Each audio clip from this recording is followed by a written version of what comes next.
কাকে হত্যা করে তুই তোর প্রেমিকাকে চাস?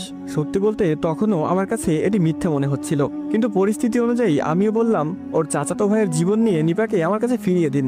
নিপার চাচাতো ভাইয়ের নাম নেওয়ার একটি বড় কারণ রয়েছে আমার। সকালে ওর চাচাতো ভাই আমাকে সবচেয়ে বেশি মারধর করেছে। আমার কানে এখনো ব্যথা করছে। এত জোরে থাপ্পড় এর আগে আমাকে কখনো কেউ মারেনি। সবশেষে সে আমার মাকে নিয়েও গালি দিয়েছিল।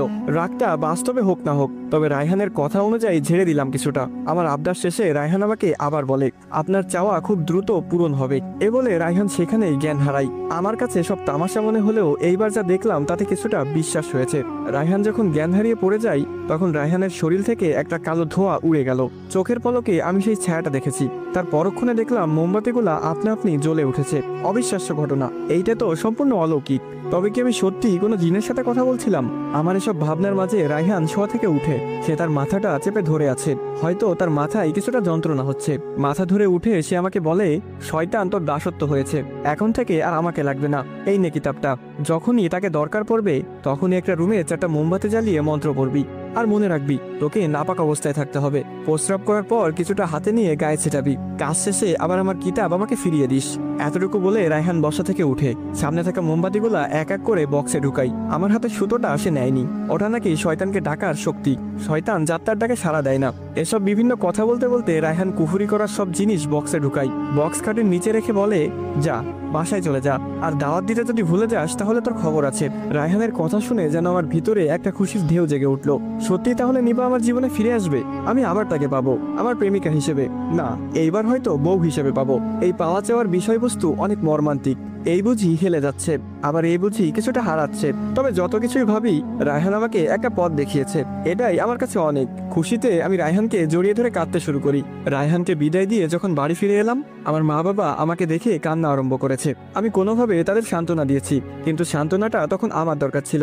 আমার বাবা বললেন, কার জন্য শুধু শুধু মার খেতে গেলি? তোকে পাঠিয়ে দেওয়ার পর নিপার বাবা তাড়াহুড়া করে নিপাকে বিয়ে দিয়ে দেয়। তুই নাকি বিয়েতে ঝামেলা করবি, সেটি নিপা সবাইকে বলেছে। তার বাবা দ্রুত আয়োজন করে বিয়ের কাজ সেরে ফেলে। বাবার মুখে সংবাদটা শুনে আমার মাথায় আকাশ ভেঙে পড়লো। এটি কিভাবে সম্ভব? এটাও কি আমি ঠিক শুনছি? মাথায় কারো হাত বোলানোর স্পর্শে আমার চোখ খোলে। আমি বিছানায় শুয়ে আছি, পাশে মা বাবা আর ছোট ভাই দাঁড়িয়ে আছে। ছোট বোন পাশে বসে আমার মাথায় হাত বোলাচ্ছে। আমি কিছুক্ষণ কিছু বুঝতে না পারলেও মনে পড়ে গিয়েছে নিপার কথা। নিপার তো বিয়ে হয়ে গেছে। লাফ মেরে উঠে ফোনে সময় দেখি রাত 10টা 38 মিনিট। হাই খোদা, আমার সব শেষ হয়ে যাচ্ছে। দিক বেদিক হয়ে আমার বিছানা থেকে দৌড়ে নেমে যাই। ছোট ভাই সাদিককে বললাম বাইক বের করার জন্য, যদিও আমার কোনো বাইক নেই। ছোট ভাইয়ের বাইক নিয়ে বের হয়েছি নিপার শ্বশুর বাড়ি।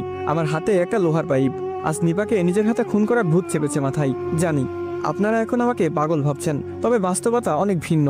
এই পরিস্থিতিতে যে কোনো ছেলের মস্তিষ্ক ভুল সঠিক দেখায় না, কিন্তু এখন আমি নিজের পাগলামির জন্য লজ্জিত হচ্ছি। তবে ওই সময় এই সেন্স আমার ছিল না বললেই চলে। আমি বের হতে হতে এলাকা থেকে আরো 13 জন বন্ধুকে কল করেছি। ওরাও বাইক নিয়ে সামনে বাজারে অপেক্ষা করছে। ওদের কারো হাতে ছুরি, কারো হাতে পিস্তল রয়েছে। নিপা অন্যের খাতে যাওয়ার আগে আমার হাতে শেষ নিঃশ্বাস ত্যাগ করবে। প্রায় 1.5 ঘন্টা অতিক্রম করার পর নিপার শ্বশুর বাড়ি পৌঁছাই আমরা। বাইক থেকে নেমে এলোপাথারিভাবে যাকে পেয়েছি তাকে আঘাত করে যাচ্ছি।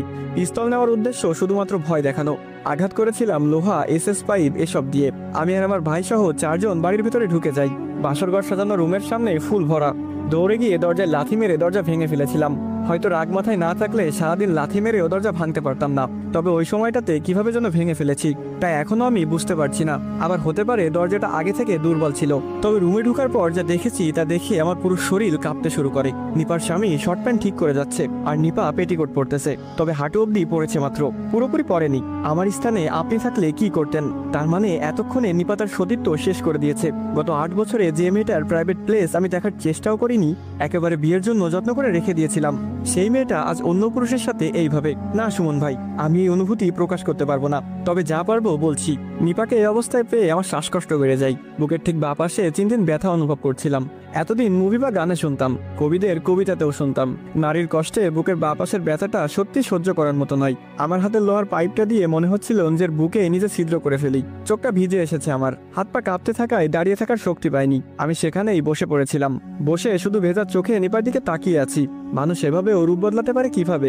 এদিকে বাড়িতে হামলা করায় নিপার স্বামীর পরিবার থানায় কল দেয়। থানা বেশি দূরে ছিল না, হেঁটে গেলে 7 মিনিটের রাস্তা। পুলিশ চলে আসে বাড়িতে। আমার সাথীদের অনেকে পুলিশ দেখে পালাই।